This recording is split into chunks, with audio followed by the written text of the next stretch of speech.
A warm welcome. This is Control Systems course, the lecture 4.1 stating the characteristic equation and the Routh-Hurwitz criterion. What is the equation? So this characteristic equation is mainly used. It is an equation which is solved to find the matrix eigenvalues. Hence it is called characteristic polynomial. And characteristic equation is used to solve linear differential equations. And also characteristic equations of auxiliary differential equations are used to solve a partial differential equation.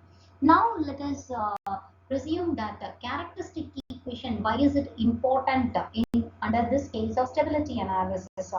Here, um, stability can be analyzed with the help of the Routh-Hurwitz criterion, Nyquist stability criterion, and all such criterions. Mainly, they are determined or calculated with the help of the characteristic equation. The characteristic equation is itself the representation of a polynomial. It is nothing but the equation of the S terms, that is the differential equation terms. So these the characteristic equation focuses mainly upon the parameters of S values which can make the system to be coming under the stable condition or whether it is at unstable condition. These analysis can be made with the help of the characteristic equation. One by one, let us arrange the coefficients of the equation. So what are the coefficients here? It is a0, a1 till an it is present. We have to check out the first column elements. If you find that there is no change in the sign of the first column of the root array, then the system is said to be completely stable. There is no change in sign. I mean plus minus sign. There is no, to obtain the precise number of roots with a non-negative real part, we have to do this. We have to arrange the coefficients and find out the value. The first column of the array, root array, should possess no sign change. Then the system is said to be completely stable. If suppose there are sign changes, let us consider a0 and a1 are positive, b1 is negative, c1 is negative, then d1 is negative, again e1 is positive, then f1 is positive, g0 is positive. Now we can see that from positive there is a change to negative, and then from negative there is a change to positive. So we have two sign changes. Two sign changes means you can directly say that there are two poles on the right of a S plane.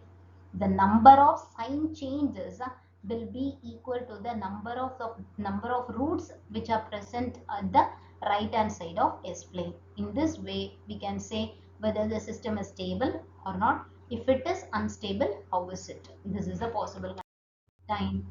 I'll consider the second example. We have S power 4 to be the maximum one. So S power 4 and S power 3. We can see the coefficient values here. 1, it is 2, 3, 4, 5, and next we don't have any value. So it is S0.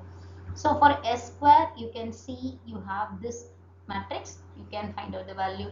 And for the next one, you have this matrix. You can find the value.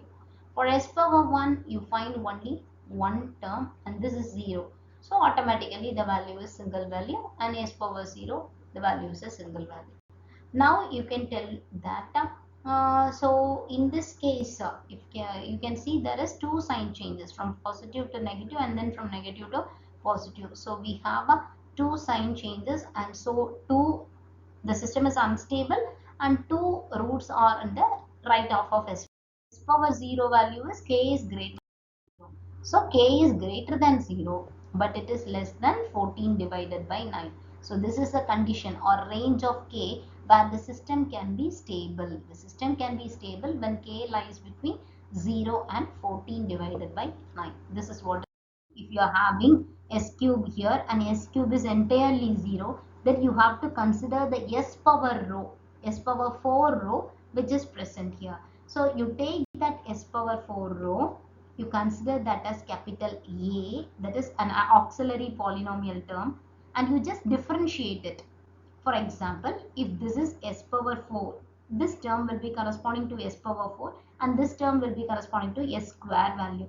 If you are differentiating it, you will get s cube term and s term, obviously. So that differentiated value can be substituted here and you can carry out the calculation as such. But the condition is actually the row of s cube is 0. Completely all the elements in the s power 3 row is 0, but you have to continue the calculation. For that purpose, what you are going to do is you have to consider the auxiliary polynomial of the above row and differentiate it once. Automatically you will get an equation.